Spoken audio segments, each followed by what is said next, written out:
I would have been 2, 4, 5, 6.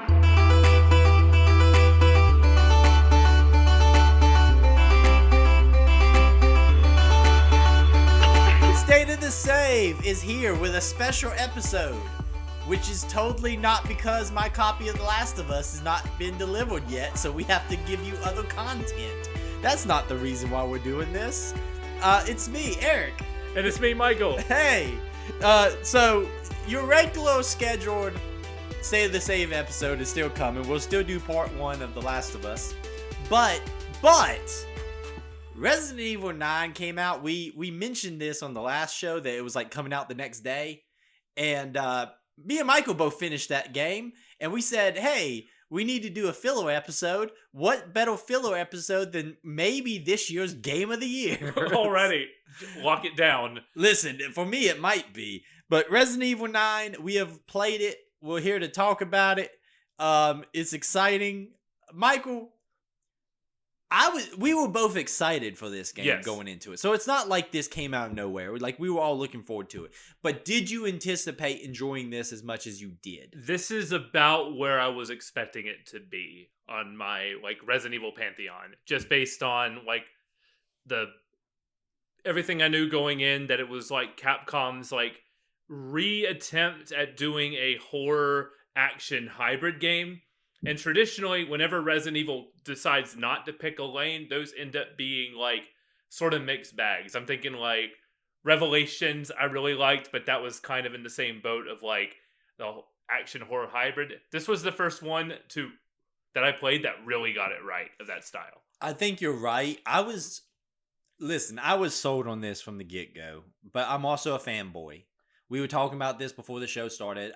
Resident Evil is probably my second favorite franchise in gaming behind, like, Halo, and to be honest with you, the hits are a lot more consistent with Resident Evil than they are with Halo right now.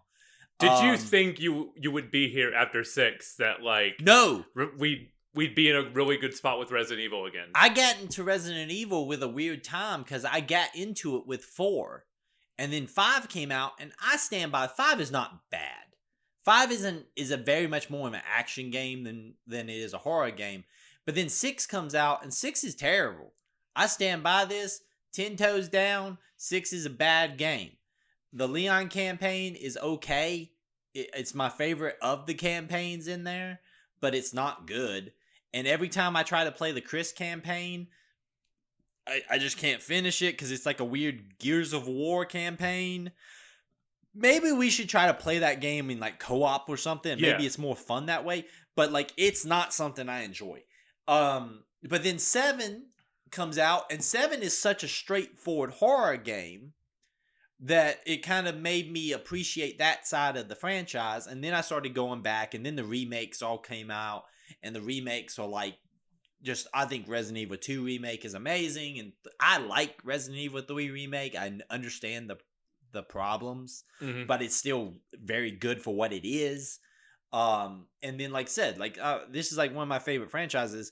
I knew Leon was in it, and that's all I knew. Like, I didn't watch a bunch of trailers or anything. I just saw some Leon footage, and I'm like, oh, cool. But you are right.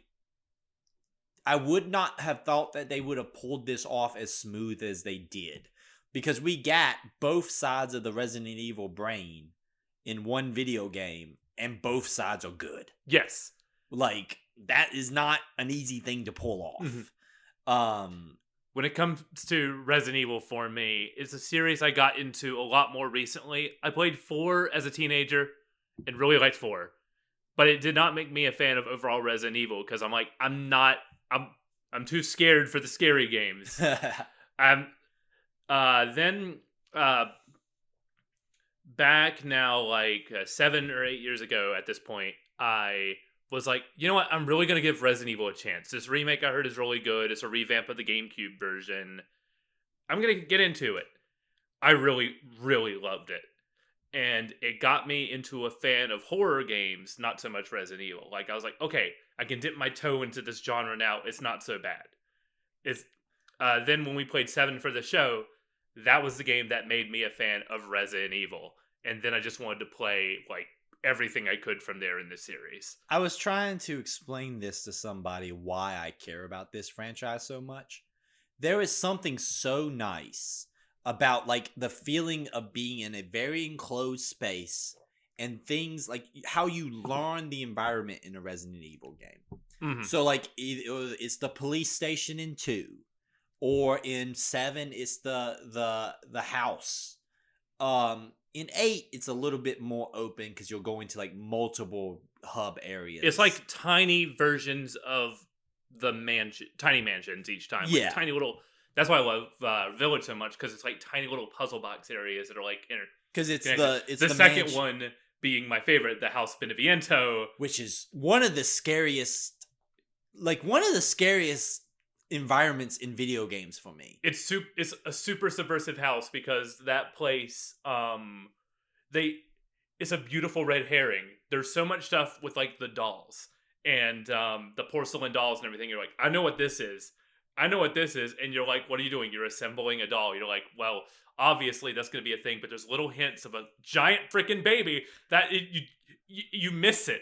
And then when you realize it, all of it comes sleeping and you're like, oh no, I know what's happening here. That's why I think this new pantheon of Resident Evil games are so good, because they are all about leading you astray. Like in 7, it was all about like breaking down where you feel safe. Like, oh, you got Jack behind this wall? No, you don't. You just go through the wall. Marguerite's through that door? No, she's not. She's through this door. Stuff like that. It's like how 4 plays with your expectations of having played 4 before, knowing those tricks won't work. These recent batch of Resident Evil games, with the exception, I would say, of like Resident Evil 3 Remake, are some of the tightest designed like action horror games that I played. I think, first of all, you're 100% right. There is, 4 is the break from the formula, because 4 doesn't really have that, one location that you're hanging out in. Now you have the village, the castle, and then the island, but you're more progressing through places, and with some light backtracking. Yeah.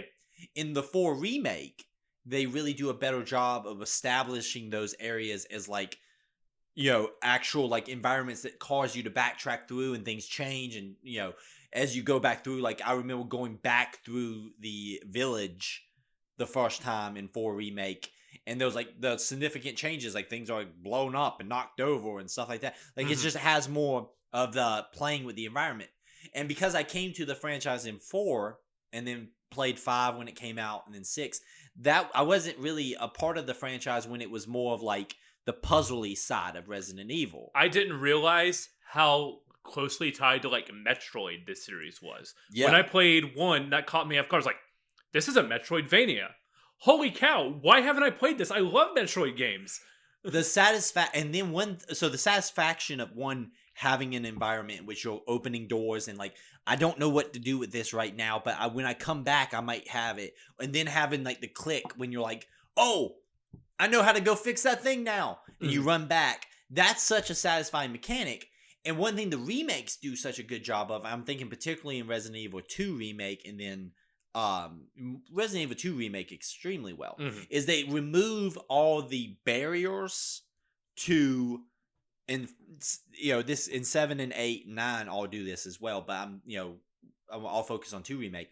They remove all the barriers to that kind of gameplay, where it's like, okay, we give you one of the best maps in games, where things are color-coded, whether you have unlocked everything in that room or not. You can't carry everything because there's an item limitation in these games, but we're going to mark it on the map every time you find things. So like, hey, I can't carry that green herb, but I know it's in that room over there. And next time I come back through here, I can dump, into the room real quick and grab it. Or it'll change the colors of the rooms. So, hey, that room is cleared. I don't need to backtrack through there and find everything. I know it's empty. You can tell exactly what type of Resident Evil game it is based on the map. You can tell this is a horror Resident Evil map. This is an action Resident Evil map. This is a horror Resident Evil inventory. This is an action Resident Evil inventory. And to transition to when we talk about 9, the fact that they have both of those maps and both of those inventories in this game is so smart of how they juggle both of these halves. Like, they really thought about what makes a good horror Resident Evil and what makes a good action Resident Evil, and somehow bolted them together in a way that this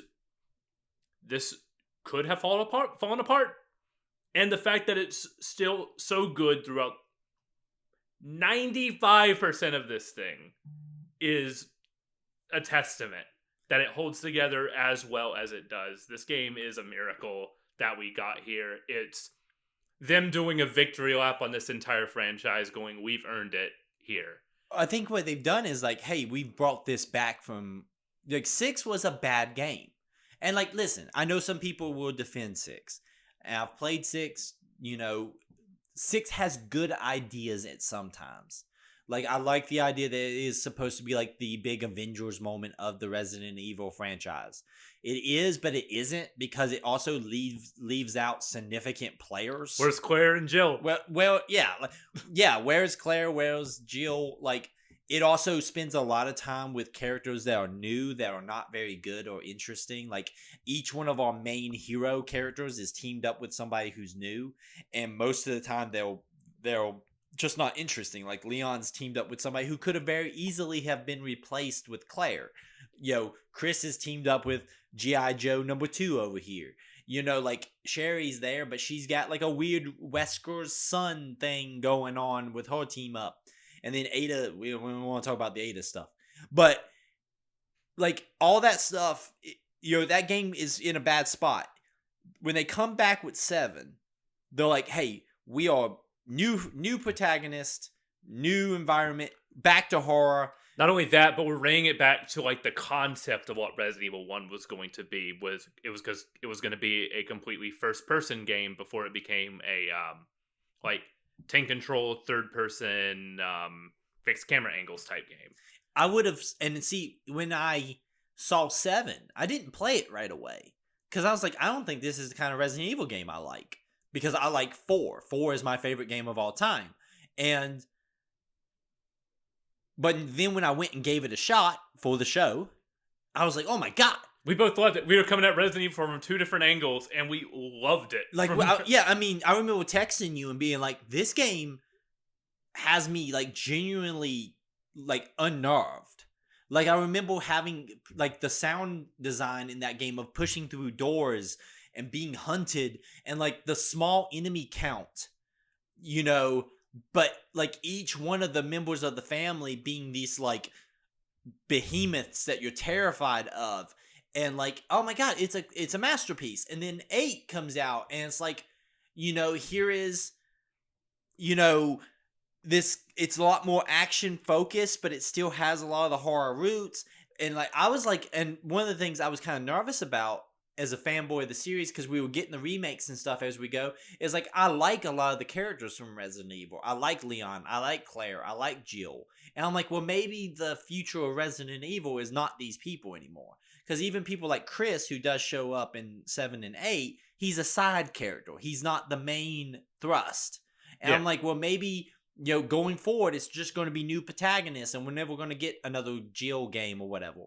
And when we got this, and this is a new protagonist who, spoiler, is great, and then a classic Resident Evil protagonist with Leon, and both of them work.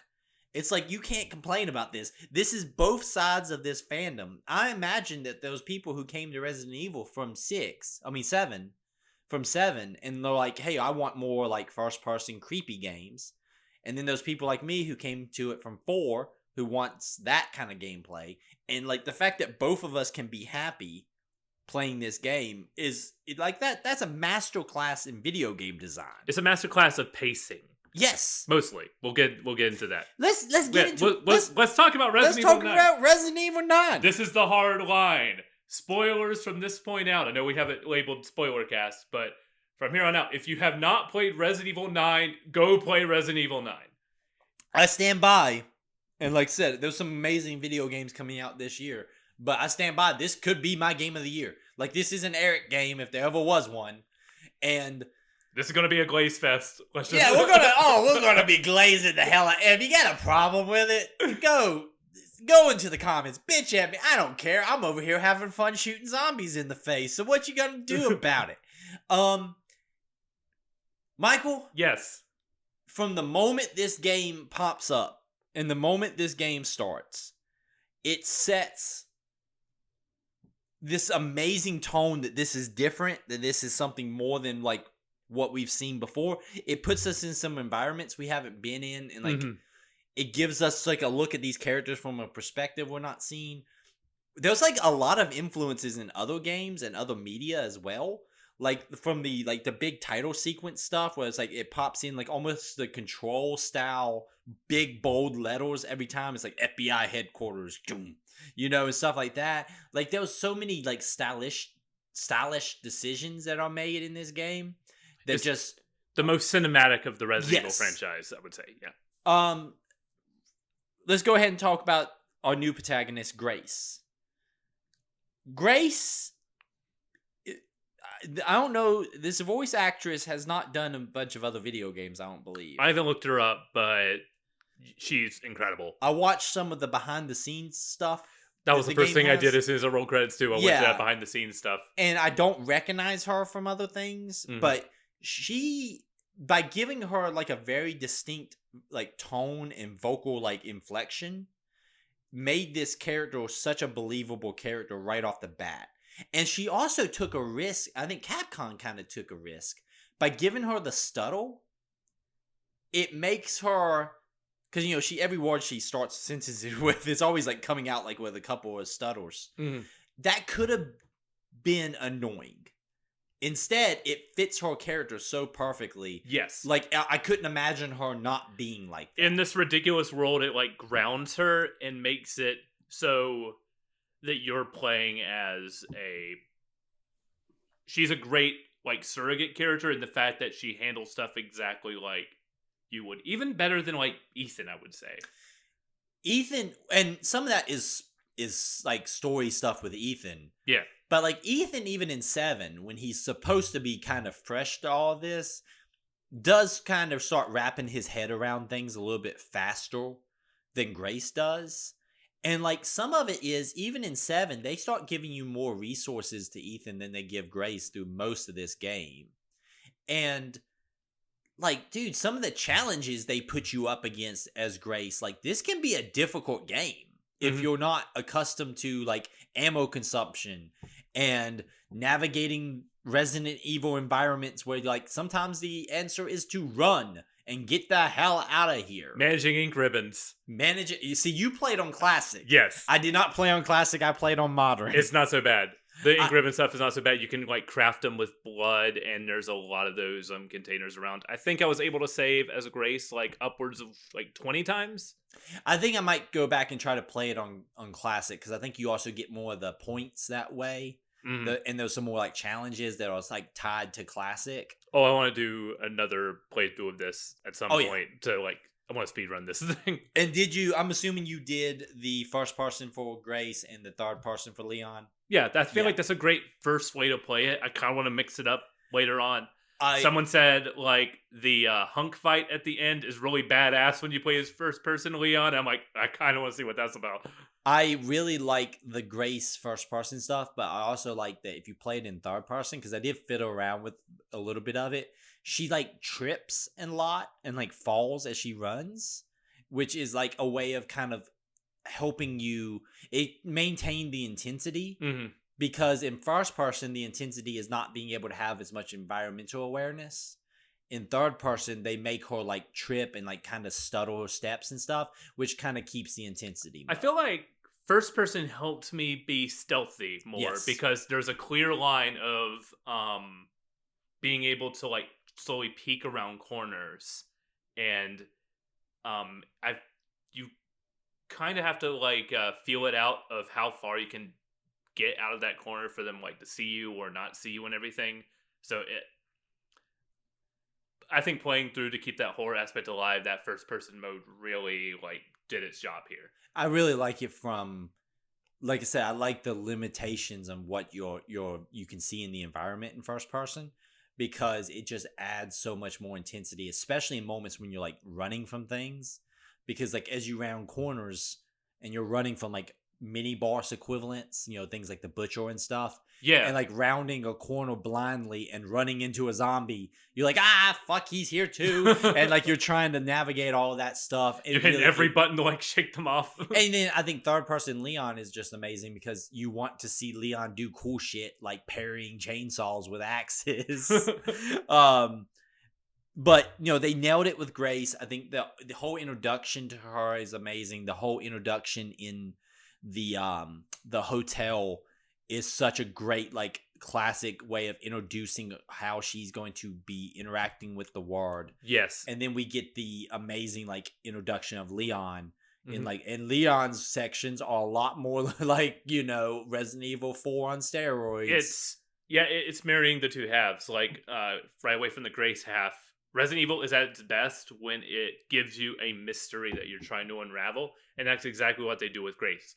Something weird is happening with this hotel. There was another victim of the Raccoon City sickness, but this has happened in a place where your mom died, so we're going to send you in to investigate. That's a lot of layers to like start unpeeling. Leon's investigating that too, but he's investigating that more from like a mission standpoint. He sent in with this one of the bioterror organizations. I think this is the bioterror. So, okay. There's a million of these. I think this one is actually established in one of the movies.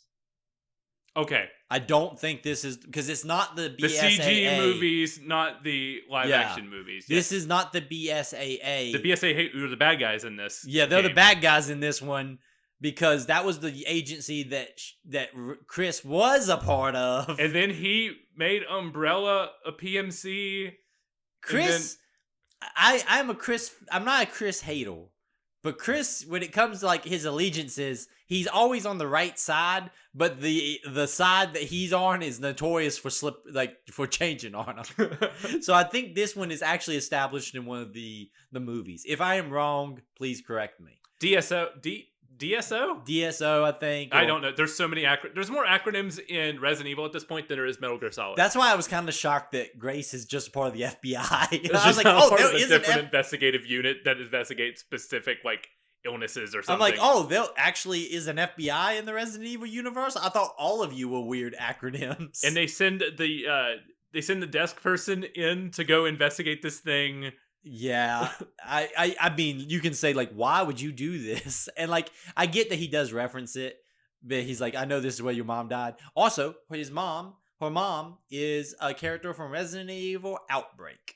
Yeah, absolutely. Which is a cool kind of pull that they pulled another Raccoon City character to kind of give her a little bit of connection to Raccoon City. Because there's a lot more in Raccoon City in just 2 and 3. There's a lot of spin-offs that take place inside Raccoon City.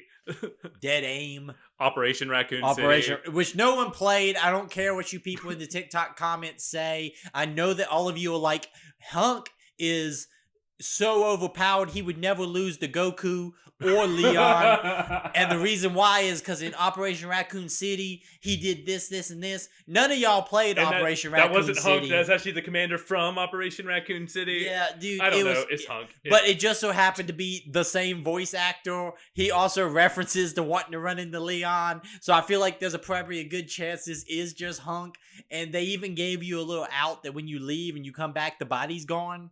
Almost like they're trying to like also have their cake and eat it too. I'm sure we'll get like a fourth survival kind of style DLC eventually that'll show that he really got up. He's totally okay. And you guys are totally valid in him being the Goku of the Resident Evil universe. But I don't want Hunk DLC. I just want Mercenaries. I want Mercenaries so bad. Oh my God, I want Mercenaries. But no, I really like that they tie her to the Raccoon City stuff as well because it is a major factor in this game. I was so impressed also with how long it takes for us to get to Raccoon City. Because seriously, I thought that this whole game was going to be in Raccoon City. I thought, okay, the hospital stuff is going to be the tutorial, and then the real meat of the game is going to be Raccoon City. But it's like a tale of two halves. There's the medical center. There's the hotel, which is your tutorial zone. Then the medical center. And then Raccoon City, and then the lab. The lab and the hotel kind of like are what bookend this thing versus the two heavy chunks. And when it comes to the chunks, I was surprised if you lay it out, be like, oh yeah, Raccoon City is gonna be my favorite part. Easily the medical center is my highlight of this game. The medical, okay. It's one of the most intricately designed, well-crafted Resident Evil locations. And it has so much memorable moments in it. Like, listen, I can sit here and tell you 20 different Leon Kennedy moments that I love in this game. Mm-hmm. But, like, the medical center, like, there was, like, so many, like, memorable moments. And you start to really memorize that whole environment. I wanted to explore everywhere. And, like, there's all these things, like, running into the butcher, running into one of the big babies. The chase when you get chased by the I think the character is just called the sister at the beginning of the medical center is terrifying. I love that bit so much because there's it establishes through one of the books that bring it into the light and you'll be safe. So the first time you lead it back to the main room, it'll like freak out because of the light. So then I went out and like went to do a thing. And so I was like, okay, it's chasing me. I'm going to go back in that room. It stops and then crawls into the ceiling. And you're like, well, that's weird. And then you just hear it above you. And all of a sudden you just hear slash and then all your lights go down. And it's also, it breaks the safety of a safe room. Because in most Resident Evil games, get to the safe room and the enemies won't follow you. There's a handful of like those big moments where it doesn't do it. It never happens this early in the beginning of the game. It's like the very beginning of the game. It's like, hey man, you are never safe, and this thing is going to hunt you. Like the intensity of like the lighting in this game, little things. Like I saw someone talk about how they were terrified of the horse in that section, and I was like, what are you talking about? It's just a statue, but when you're staring down the hallway and you know something's about to happen, that horse draws your attention. And you're like, well, something's going to happen to the horse. And like the fact that the game puts you on edge that much, that like something as simple as a statue is like, I don't like that statue, man. Like that shows that that's a testimony to how well they are crafting the environment. And like, from giving you the light or and like the limited view of the limited light source that you have to when you get out into the medical center and you're dealing with all the different zombies and how the zombies are, one of the big things about the zombies in this game is they maintain a sense of the previous identity. And like having a zombie charge you and apologize. Like there's one of them in particular, it's after you kill one of the singers or you meet one of the singers in the first one I think you run into. That zombie in that hallway gets back up at one point on me and she's like, I'm sorry, as I'm shooting her in the head. And I'm like, this is rough. Or the maids that when you kill a zombie, they'll make like a beeline to the blood to try to start cleaning it up. So dirty! And you're like, loving it. It's so good. It just is a terrifying like feeling of like, oh, they still remember what they're like. How aware are you right now? Every noise you make, there's like a zombie in that section that will just go, it's too loud, and like hunt you down because you're making noise. But like it makes each one of them memorable. Yeah. Like there's not just a bunch of generic zombies in this game, in that section at least. Each one feels like a person. You have the opera singer, you have the chef. They're very distinct. There's two opera singers. Two opera singers, the sisters. Mm-hmm. No, but the chef, I'm sorry, I didn't mean to interrupt you. The chef and the blob, like they're all the blob, two blobs. Right. Yeah. Yeah. They're all distinct. Yeah. I was so impressed with how they handled like even like basic enemies in this thing. I was also impressed with even like Grace's combat is good. Like she has like the push where like I was doing a lot of things where I would shoot them in the head and then push them down onto the ground and kind of like shoot down on them if I had the ammo. Yeah. Or just push them just to get out of there, And like that whole mechanic is really good. It's a good combat mechanic for someone who is not supposed to be like a professional, combat fighter or whatever. Also, like the fact that you get the Requiem right off the bat, which also, how cool is it that we get the named weapon of this game is called the Requiem, the same as the thing. And it's like this almost torch that gets passed back and forth between the two main characters. Like you're the main character now, and now when Liam becomes the main character again, he gets the Requiem back. And like the fact that when she shoots it, like hurts her hand and stuff, and like you get one bullet right at the beginning. First time you fire it, she'll like comment as it like I think it nearly flies out of her hand. After, like it's like the sound brings me back to the broken butterfly in Resident Evil 4. Just like that cracking of a whip sound. It's so good. And dude, when you get plenty of ammo for it, and you're just like being able to actually use it more often, especially at the end of the gray section of the hospital when you're in like the underground area dealing with the sister. Oh yeah. Like, oh, it's so satisfying, man. And like when Leon has it and when you can pull that thing out on like fights getting bad, things are looking rough. Out comes the Requiem. Time to end this quick. Like that whole section, I did not think Grace was going to be the highlight of this game to me. But to be honest with you, she's probably one of my favorite sections in this game was this whole hospital section with her. And it's all great. The Emily stuff is awesome. I like that Grace and her are the ones that are kind of like you get the parental kind of stuff that Resident Evil does a lot, but you get it with Grace. Mm-hmm. I think it shows Grace as a hero in a really good way. Grace is the main protagonist of this entire game. I know it's a dual protagonist thing, but this is Grace's story. It's Leon passing the torch to a new protagonist for this series, and it's so well done. Yeah. Well, and also we get, I mean, and the Leon stuff is amazing. Like, you know, I do like also the bulk of Raccoon City, all of Raccoon City, really, is Leon. So when we go back to Raccoon City, like, which is pretty deep into the game, that you basically get almost a Resident Evil 4 style, you know, section in Raccoon City. That feels like Resident Evil 4 remake, where you're going through all the buildings, you're getting weapon upgrades. You're fighting mortars and oh my god, that section with machine guns. You can parry the mortars. You can what? You can parry almost anything in this game. I found out you can parry the mortars. How does that work? He just when he does it, it'll make the sound and stuff, but it won't take the damage. Okay, so you can parry mortars in this. That game. would make that section like easier in my mind. I say that confidently, knowing that I'll mess up the parry timing. Dude, and all the stuff like the, you know, fighting the BSAA agents that are zombies who have like guns and stuff. It's the first time in a video game where zombies had guns and I wasn't annoyed by it because they were very clumsy with them, but it does add some fear to it. Mm-hmm. Like the sections with the spider. I don't usually like those kind of boss fights, but that section was cool. Yeah, it was a lot of fun. Motorcycle Leon's awesome. I love the bit where you're on the down building and you have to walk on the glass. So you're like knocking out glass, but making sure you're not in the section that you're going to shoot out. That was so fun. Yeah, shooting the glass underneath zombies to cause them to fall. Dude, all of that stuff is so good. Like, there is so many, and like even little things like how, like, so I cleared out the medical section as Grace. Yeah. Once I started getting ammo and stuff, because I really was trying to like explore everything. The only thing I did not kill was the second blob that she's got down there and the butcher. But every other regular zombie died. And so when Leon comes back through, it's pretty empty.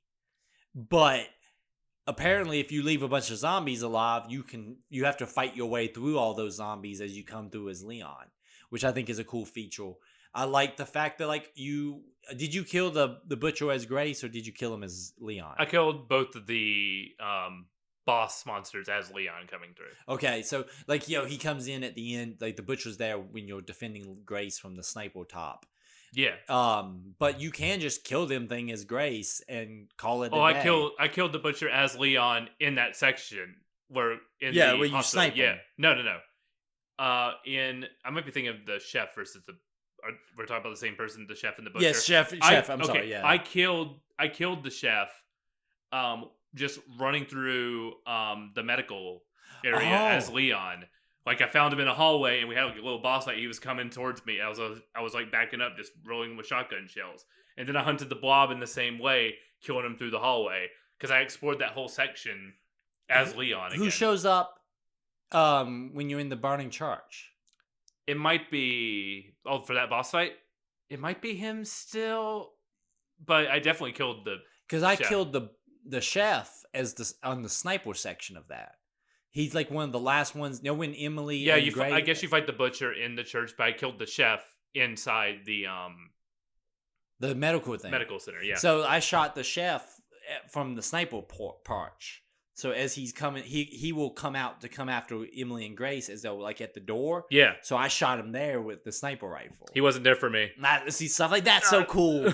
Like I like that stuff. And I like that, like, the amount of enemies that are left for Leon to kill is dependent on how many you killed as Grace. I didn't realize I killed most of them as Grace. I killed pretty much all of them because there was a point which, especially with the crafting, because I went and got all the upgrades out of the the gambling area, like the parlor. Same, I made sure to have that. Yeah, you get more coins than you need in this game. Well, at the end, you're able to craft using the coins. Gotcha. So you can use the coins as a crafting item. So there is a point to keeping them. Oh, they were always, after that section, they were just in my toolbox. Yeah. Because I was like, well, I don't need these anymore. They're just going to live here. I want to say one of the last crafting upgrades you get with Grace allows you to use the coins to do something. Like with the knives, you can, like with a knife, I think it is. Gotcha. You can modify it. But I didn't use knives a lot with Grace. I thought I did at the beginning, and then I didn't, once I got like a healthy supply of ammo, because I was like mostly stealthing my way through these sections. Like I played, when it was Grace, it was mostly a stealth game for me. I used a lot of like, once I got her up, I got really good at the pistol taps where I would like shoot a zombie in the head. And like if it was a group, shoot and then use the push to also knock the other zombies back and deal with them like one at a time. I got really good at that. And then I just crafted a ton of acid at the end of the game. Like I didn't shoot any bullets. I was just throwing acid bottles at people, you know. But I mean, all that stuff's great. The Leon sections are amazing. Like we get, Sherry is our like lady on the radio. I went through 3 different things in my head of who it could be. I was like, oh, it's Hunnigan. Obviously. Didn't even think about it for the first bit. Then I was like, the way she said something, I was like, wait a minute. That's Ashley. Ashley's on the radio. And then it was, when they showed it, it was like, Sherry. Okay. I at first thought it was going to be Ashley, but I like that it's Sherry because it needs somebody who's also linked to Raccoon City. Like there's like a ticking clock for each of these characters. She wants to figure out what's going on just as much as Leon because their biological clock is ticking. They're about to die. They're about to die because of the bio. A lot of parallels to Metal Gear Solid 4 in this video game. From like going to an established location about 3/4 of the way through a game. The main hero with a like disease that is slowly killing them as it goes. This takes a very different turn than it does at the end of this, but there's some parallels there with Metal Gear Solid 4, which is when we just played. It really does, and I really love that whole sequence when you go back to the police station. That's like one of the highlights for me, and like when Mr. X shows up, that's great. Like I was just like, oh shit, he's got a Mr. X. Like I remember just thinking like, I love that it basically instantly puts you right back in that feeling of 2 remake of running through hallways with him chasing you down, and like I like also that this is a tougher Leon. So like Leon just takes him on in the parking lot basically instead of having to, be an ongoing threat. Is like Leon's like, we're going to take this shit outside and I'm going to kill you outside. But like all this, there's so many great things in this. I love the fact that it, I like the like, each one of most Resident Evil games has a section in which you play as like some random one-off character for a little bit, and like the one that it has here where you play as the young Grace clone is pretty terrifying and legitimately scary. Those freaking dolls are so scary. They're messed up, man. And like the perspective of like being small and having to navigate those environments is creepy, man. And like the way they fall sometimes out of places is just terrifying. One of the most tense like Grace moments for me was underneath the medical center. And it was that really smartly designed Capcom thing again of you're mostly safe in this area, but when there's lights on. But in order to get through this area, you got to physically remove the lights and then move them. So each time you're going through a section, you're making the spot more dangerous for you. And I'm like, that is so smart. Because as soon as you remove it, what do you hear? You hear it coming for you. And my favorite thing is they telegraph it. Where they're like, it needs 3 fuses. So, like, after you've been navigating the environment, it's time to go do the thing. Guess what you got to do? Go retrieve all your fuses and put them in this thing. There's so much good stuff in that section, too. There's the, like, hanging bodies that are, like, going through the, like... It's like a meat hooks. It's like meat hooks with, like, a rotisserie that you see in, like, a dry cleaning office. Like, so good. And when you, like, try to make your way through that line, the people just come out of the bag and grab you.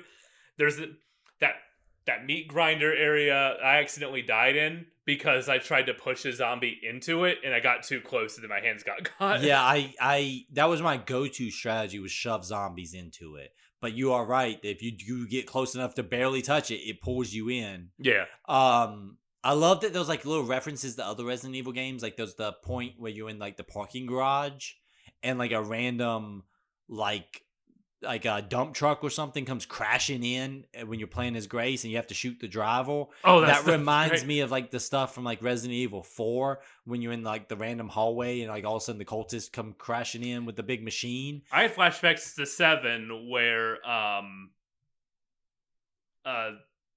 what's his name? Good old Jack. Yeah. Just comes in with the car and tries to hit you. And try to hit you with the car. Yeah, that's also yeah. I like when Leon shows up, he looks at it, he's like, what the hell happened here? Like, dude, there's just so much stuff. And like, this is not the Resident Evil 6 situation where like everybody has to be there. Like, there's some references to Chris. Like, we see Chris's squad from 8 show up at the end. We have what I'm pretty positive is a Wesker clone. As with Zemo. Yeah. Zemo is Let's talk about the villains. Yes. We have 2 major villains. We got Zemo and we got Victor Gideon. Gideon's great. Victor Gideon is a top tier Resident Evil villain.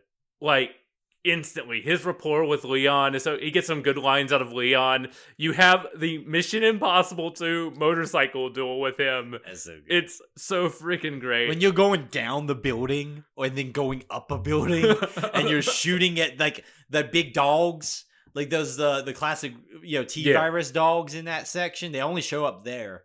And you're shooting them with your automatic pistol as you're riding your motorcycle. Ah, it's so cool. It's the dumbest this game gets, but I was so happy for it. It earns it. It earns it. And when it wants to be dumb, you're like, okay, cool, man. It's time to be dumb. Like, and Leon is the one who does all the crazy over the top Resident Evil stuff. Grace doesn't really have to deal with that stuff because Grace is not prepared for that. Leon is prepared to ride a motorcycle down a building shooting T-virus dogs as Gideon's taking pot shots at him. But we don't get to drive the Porsche. But yeah, all the Leon bits, especially near the beginning. My favorite Leon bits are not actually the big full Leon sections. It's the small bursts of Leon you get. Like the first one you get where you're Gideon's running through and infecting people live as like you're making your way through a city as everyone's running one way and you don't know, you have to pace out which ones are trying to escape and which ones are trying to kill you. My favorite thing is also, that's a good reference to, like in Resident Evil 6, one of the sections I do enjoy in Resident Evil 6, in the Leon campaign, it starts off in a college. And then when you get out into the town is actively becoming infected by the virus. And so there's this really great sequences in which you come out into like Main Street and those cars crashing and zombies chasing people and Leon's popping zombies and he's like, oh, it's Raccoon City all over again. And I got the same vibe here, but it's in a better game where the city is like, a bioweapon event is happening right now and you're in the middle of it. Instead of coming, a lot of times in Resident Evil games, we show up to things after they've already happened. Yeah.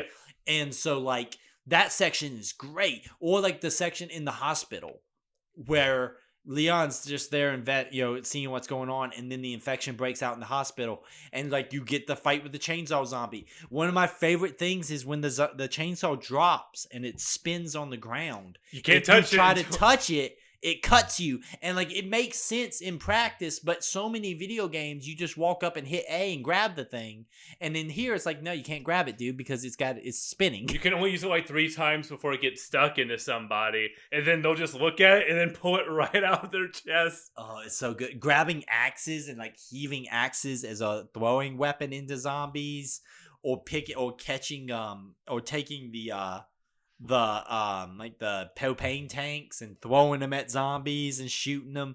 Like, he's got just some badass fucking moments. The best Leon lines are in this section. Yes. Too. We got I'm gonna need a second opinion when the zombie doctor walks in.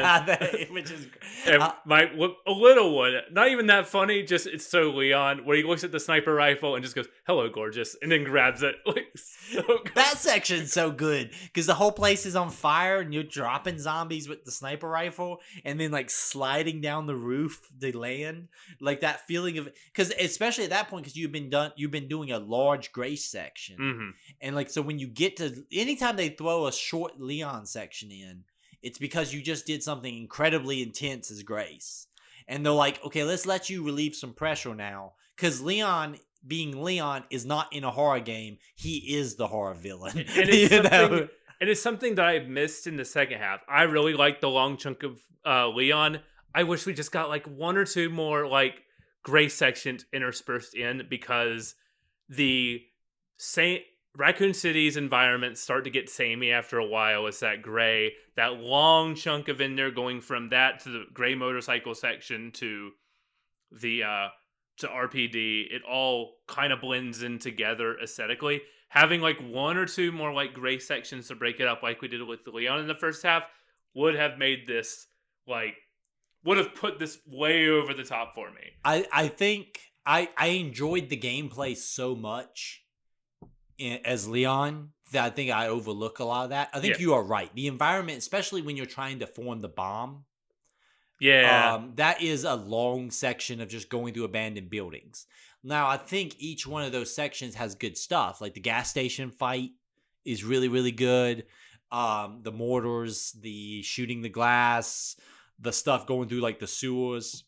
It's all really good. Like the warehouse where they're like coming out of the ground is really good. And like the flooded like section where it's like you're in like a flooded parking garage. All that's really good.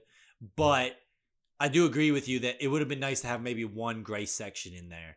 But like from a story point of view, it's kind of because like Grace is basically on for the ride with the villains at that point. Yeah. But I do think she kind of disappears from the game for a while.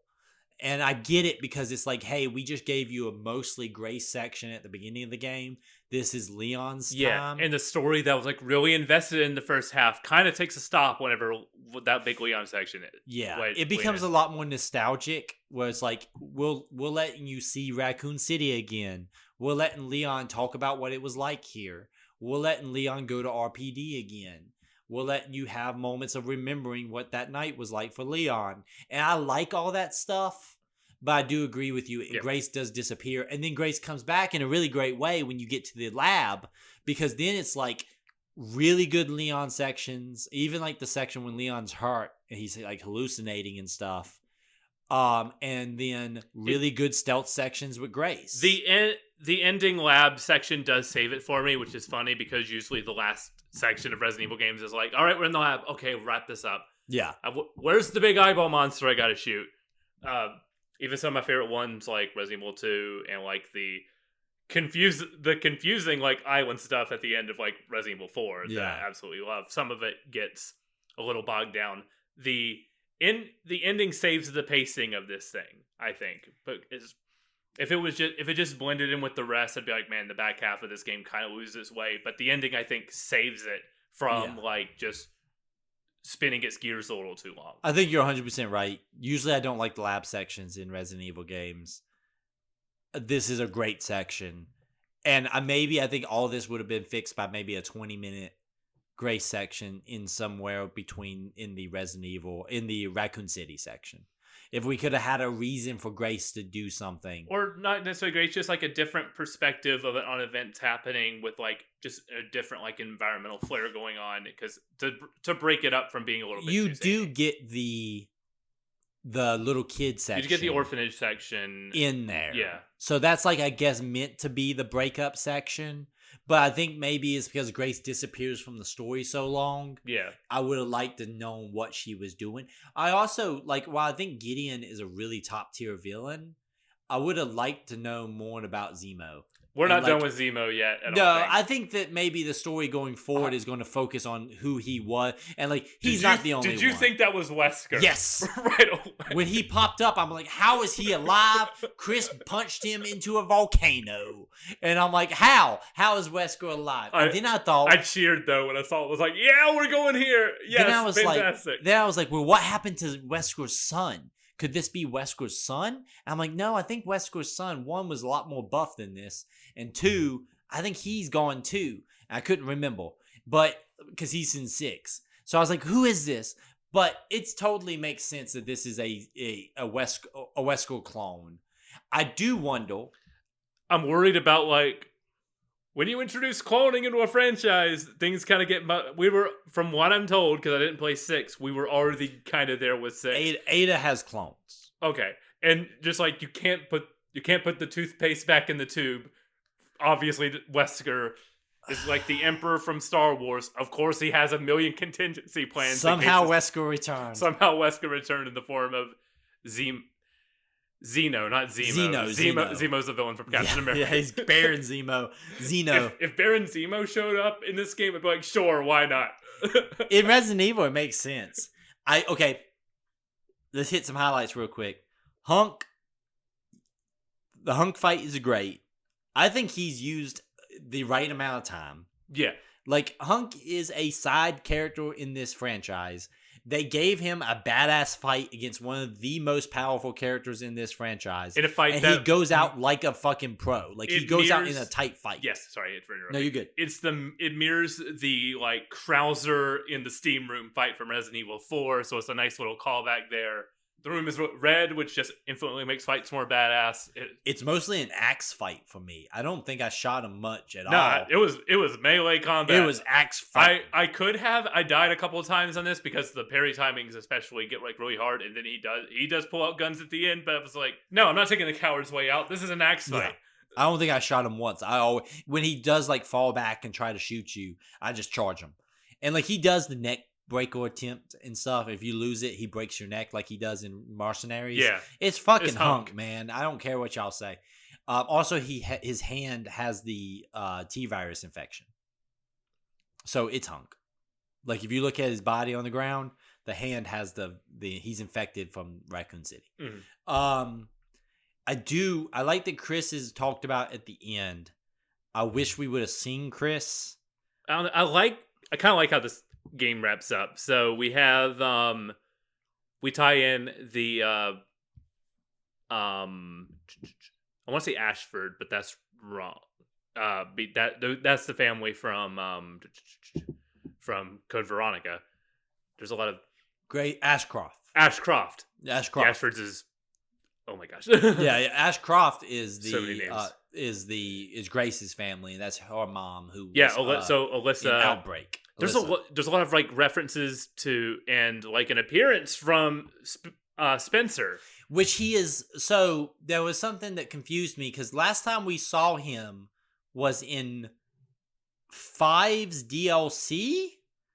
So you go and you try to arrest him in 5's DLC, and that's when you run into Wesker, and Jill disappears for 5. Yeah. So because Chris and Jill go, and it's like that DLC is basically a homage to Resident Evil 1, to the point that you can even play it in the classic like overhead Resident Evil 1 camera angle. Fixed perspective style, yeah. And it's a good DLC, but in that section I think you see him, but he's like raving lunatic in that point. But like here, he's like regretful for the things he's done. And he is the one who gives Grace to Alyssa. Yeah. Alyssa, right? Yeah, Alyssa. Yeah, and that's the section where it gives you the hint of how to shut down the what is it? Elpis. Elpis. Elpis. Elpis. The Elpis is by the fact that he calls her Hope, and that's the password for shutting for it unleashing it, but it's not a bioweapon, it's a cure. And it threw me off. I had to pick the bad ending because I was like, okay.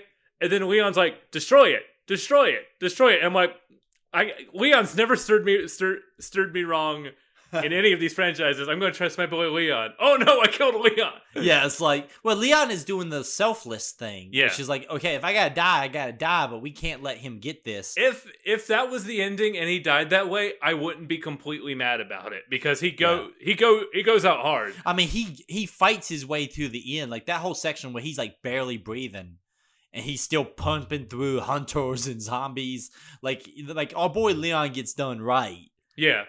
He gets done by the bad ending's kind of cool in this because then you just see the villain as like everything's crumbling. He just looks up at you escaping, knowing that like, is he dead? Is he not dead? It's a really cool tease after he kills like fan favorite Leon. I was like, if they went this way, I wouldn't be mad about it. I do think it's interesting that A, Leon does not die, and B, by setting up the fact that this Raccoon City virus thing is a thing, we need to now address the other people who were in Raccoon City. So, like, Leon and the Sherry... Claire's got to get the Claire. Yeah, the Cures need to get the Claire and Chris. Mm-hmm. I'm trying to think of who else would need it. Jill needs... Well, okay, Jill's in a weird spot. All right, because Jill was... When she was captured by Wesker, Jill was like... She was infected by like the Super T virus, Yeah. which gave her blonde hair and superpowers. And Jill might not be aging as well. Yeah, that's the thing. So I think Jill doesn't age. And she can't change out of that blue tank top anymore. She got to wear the blue tank top. That's just glued on. It's just glued on. I do like the fact that you can find her beret. I like that too. I like that you can find the iridescent. I like that Barry. I love that there's a reference to Barry. Barry is just making scavenger hunts. So I'm like, is it implied that Barry is the reason why there's so much stuff scattered around? Like, I hid your keys. Did you find the Rebecca picture? I did find the Rebecca. I just like that's referenced still too. It's like, Wesker, you little weirdo. No, I really like. I feel like we need, and they've talked about there will be story DLC. I feel like who's it going to be? There's a lot of options. Is it Claire? Is it Jill? Is it Chris? Is it Ada? And see, the thing is, the fact that we got a Leon game that doesn't have Ada in it is fascinating. Yeah, there's a bit, everyone's talking about it. At the end of this game, Leon removes his gloves and he's wearing a wedding ring. Who's the theory? Do you think it's somebody we know? Or do you think Leon just met a girl? I like to think it's somebody we know. I like to think it's somebody we know too. I don't know if he could pin down Ada. I don't think Ada doesn't strike me as the girl. It's like, I feel like Ada leaves you on the wedding night kind of girl. Yeah, it's Batman and Catwoman relationship. Yeah. There was a really good. I listened to a Spoilercast from Easy Allies talking about this game, and one of them brought up Ada would be the one to look at the ring and say, "So who's the lucky gal?" I'm like, yeah, that's an Ada line right there. I like, some people were like it was Sherry, and that doesn't sit right with me at all. I think it was I think maybe you can make an argument for Ashley. I saw one person with Ashley as like, I did not consider that. You know what? Ashley They're older now. Like, that's kind of cute. But Ashley is also not big of an age difference as like Sherry was. Mm-hmm. Like people who like are Team Sherry are kind of like, it's like, that's weird. Ashley was like only. She was in college in Resident Evil 4. And Leon in Resident Evil 4 is supposed to be maybe in his late 20s. So by the time we get to this, does take place in the late September 2026. So they are a lot. Like he's in his like late 40s, early 50s. So she would be in her early 40s, late 30s. So that I think I could see that. Like, I don't know. Claire's the favorite of everybody. I don't think it's Claire because Chris would be so happy. I know the memes. Somehow he met Jill, and they realize that they are the absolute best. So they have met in the animated movies. In the animated movies, you think after the Island movie, Leon's like, "Hey, this chick's pretty cool." I think So if I make a baby with her, they'll have my one-liners and her superpowers. Superpower baby. Well, Ethan has superpower baby, so that kind of makes sense. That's true. What's Rose up to? Oh yeah, there's a lot of lore implications there because technically the Rose DLC is the last thing in the timeline because that takes place. She had to age up, so that's at least 19 years after whenever Village takes place. So, but I will say that in the opening of 9, Grace is on her laptop reading about the Baker family. Yeah. Stuff. So, like... That stuff is ongoing at this point. Yeah. Yeah, so it's got to be... Yeah, Rose has to be older...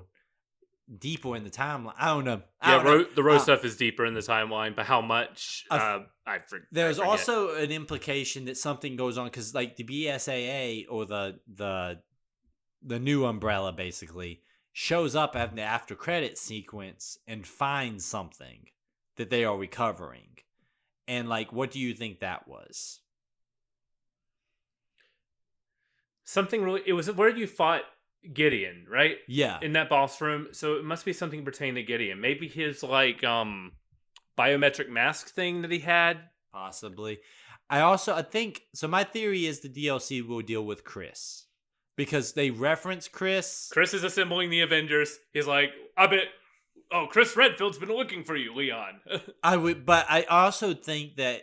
So here's the Eric theory. Chris will be in the DLC. And Code Veronica comes out next year, and then Claire is a protagonist in Resident Evil 10. Because you dealt with Leon with Resident Evil 4 leading to... Yeah. You reintroduced Leon to a fan base in 4 Remake, and then he's the main, like, co-protagonist in 9. So you reintroduce Claire to the fan base, and she's the co. And also it would be kind of a cool thing because then you could have the experienced hero as the lady, and then you could have like a dude as the new person.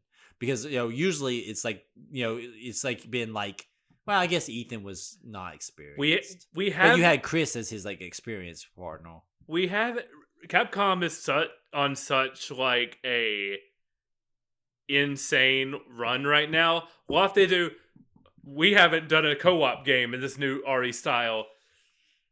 Jill and Claire, let's go. Because Claire's last appearance is in Revelations 2, right? Yes, that's a Claire game. And Jill's last appearance, is in non-remake, was 5. Revelations. Revelations is post 5. Yeah. So yeah, that is Jill's last appearance. Revelations 3? Oh, that'd be weird. That would be weird, right? But it would be cool to have a Claire Jill game. Huh. Handheld exclusive on the Switch too. It could be cool. Speaking of which, I played this game on the entirety on the Switch 2 version. Very good. Yeah, you showed it to me beforehand. It looks damn good. Right? It looks like a good version of that game. I played it on the Xbox Series X, but man, it's good. It tries to hold 60 frames a second. Once you get to the Leon sections, it kind of struggles there. But I think that's a game that you want on the portable. Yeah, like also that's why I'm especially hungry for Mercenaries. Like I want to play RE9 Mercenaries in bed, please. That what I wonderful. Did as a prep for this game is I went back and played some RE4 remake on hard. And then I played a bunch of Mercenaries. Yeah, that hardcore's no joke. That was my first playthrough of that thing. Yeah, it's rough, man. It's rough. Yeah, like, why are you dying so much? I was like, you have no idea. It was like, this thing's tough, man. Like, but I will say, I now played a bunch of Mercenaries. I would love a Mercenaries mode here. Like, the Leon combat is so good, and even the Grace combat's good. You could have like a dual Mercenaries where there's a Grace version of combat of the Grace Mercenaries could be kind of like how Revelations has its version of Mercenaries, where it's like a run through. Oh, the raid mode. The raid mode, and then Leon can be classic Mercenaries. And you already got a model for Hunk, so Hunk can be on there because he's in most of the Mercenaries modes. Yeah. And then you could throw in some guest characters because usually those, like 4 Remake doesn't have any guest. Well, it has Wesker in it. You can unlock Wesker. and it has Krauser, Ada, multiple versions of Ada, multiple versions of Leon, and then Hunk is there. Hunk and I think that's it. No, what's his name? See, the president equipped his daughter with ballistics. Luis is in there. You do play as Luis. Yeah, you can play as Luis in there as well. But yeah, listen, I just want more food. I want more stuff. I know we're getting story content. That's good. I'm excited. But I want mercenaries like tomorrow. I hope that comes soon. I need that Code Veronica remake next. Of all the Resident Evil games, that one is the one that I think needs it the most. There's another one with Resident Evil 0. Mm-hmm. I don't think 5 needs a remake quite yet. I think 5 is fine. It holds up fine and it feels fine. It's weird that we never see Sheva again, but we don't see a lot of Resident Evil characters again. You want to rank every Resident Evil game we played? Let's hit it. All right. Hit me with it. Okay. So I made a list of every Resident Evil game I played and ranked them. Number 11, the bottom for me, is the only one that I played that I didn't finish. Resident Evil 0 has a really cool train section. After that, it becomes I fell off because item management between two characters simultaneously was just kind of annoying. And I was like, I'll come back to this. I haven't come back to it. Then number 10, Resident Evil 3 Remake. There's a big gap. There's a seismic gap here. Everything from here is at least good. Resident Evil 3 Remake is kind of just plays like a DLC of 2. I'd be really mad if I paid $60 for it. I paid $20 for it. It had a great time. It's 4 hours long, but it's a lot of fun. It's a really fun action game. Yeah, I like Resident Evil 3 Remake. Number 9, Revelations. This is one you maybe play. Really good. It tries to blend the horror and the action stuff. Capcom's worst tendencies were popping up at this time, and having it on 3DS kind of had to make them scale back and think about Resident Evil differently. Number 8, Code Veronica. Code Veronica is really great, but man, does it have a lot of problems that should be ironed out with a remake. I think Code Veronica is so good. It has massive pacing issues that need to be solved, as well as the fact that you can just lock yourself out of getting the Magnum because you can leave an item halfway around the world. So that's fun. Number 7, this should be higher.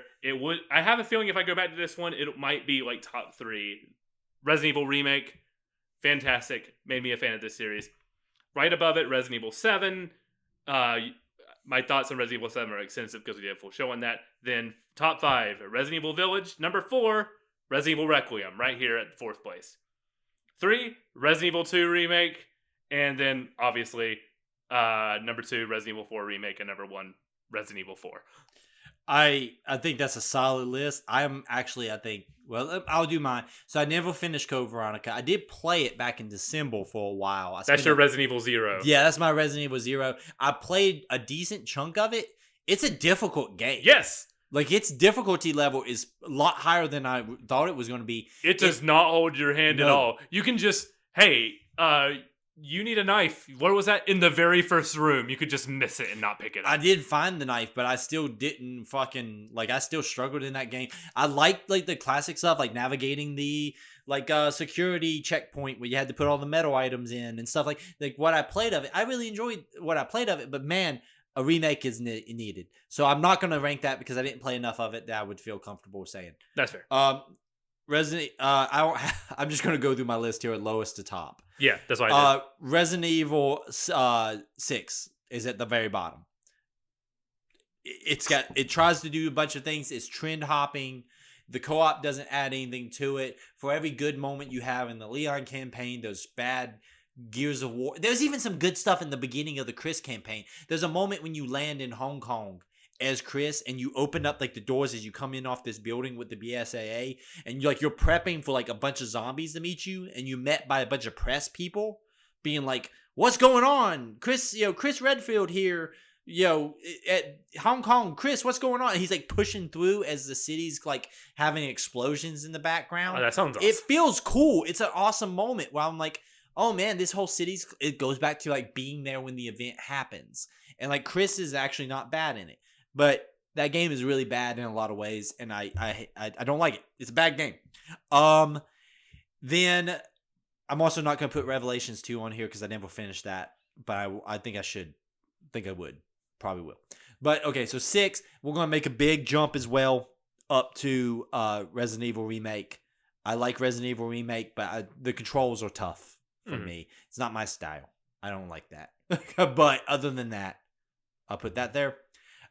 Next step would be probably Revelations. I like Revelations. I think Revelations has a lot of good stuff. I think that there's a lot more better games above it. But Revelations would be the next one. I think the quality jump from 6 to Remake is so big that like it sounds bad, but like I think the jump is huge. I mean, this is your second favorite series after all. Yeah. So then going from Revelations, we'll jump. Probably next would be 5. I think 5 is good. It's more of an action game than anything else. I think Chris and Sheva are cool characters. I think the fight with Wesker at the end is cool and all. But I think 5 is when you start to see the bad tendencies that the franchise is going to start taking coming on. Like you feel 6 coming when you play 5 nowadays. I felt 6 coming when I played Revelations. Like, 6 is right around the corner. You can tell. You can feel like it's coming. And when I played 5 first, it was I didn't play Revelations because I played 5 when it came out. Yeah. 5, and I played it last year for some reason. Good DLC missions in 5 though. Good DLC stuff. 5, we go to. I hate to put it here, but Resident Evil 3 Remake would be there. I don't think it's as bad.